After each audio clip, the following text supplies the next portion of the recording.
কালকের ঘটনাটা একদমই অ্যাক্সিডেন্টলি। আমি প্রশাসনিক কাজের জন্য ঢাকা গিয়েছিলাম। আমার সাথে আপনাদের ভাবি গিয়েছিলেন।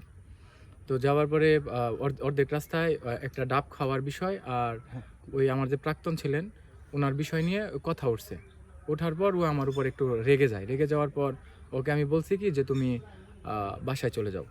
ওই প্রাইভেট কার ঘুরিয়ে দিছি, কিন্তু বাসায় না যাইয়া ওর কিছু উল্টাপাল্টা লোকের সাথে হয়তো ওর পরিচয় কিংবা কথা আছে। এর মধ্যে আমার কিছু পরিচিত ইউটিউবার আছে। তো হয়তো ওদের সাথে আমার রাগারাগির বিষয়টা শেয়ার করছে যে আমি আমার প্রাক্তনের বিষয়টা উঠাইছিলাম।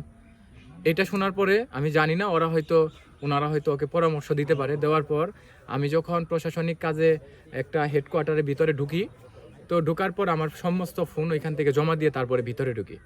ঢোকার পর যখন আমি কুড়িল বিশ্ব রুট এলিভেটেড এক্সপ্রেস হাইওয়ের উপর উঠি, তখন আমাদের ইউটিউবারের মধ্য থেকে সাংবাদিক ভাই, সম্ভবত রিয়াজ ভাই, উনি আমাকে ফোন দিয়ে বলে ভাবি তো এরকম এইভাবে স্টেটমেন্ট দিচ্ছে, এগুলা বলতেছে, ভাই আপনি কি জানেন? ওনাকে আমি বললাম ও তো বাসায় চলে গেছে। আর ওর আব্বা নেই, আম্মা মানে আমার শাশুড়ি এবং ওর বড় ভাই আসতেছে।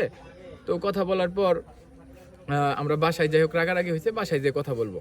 কিন্তু ও মানে আমার ওয়াইফ যিনি আছেন উনি ইউটিউবিং কিংবা ইউটিউবারদের সম্পর্কে ভিউ, টাকা ইনকাম এগুলা সম্পর্কে ধারণা নাই যে এইভাবে ভিডিও নেবে।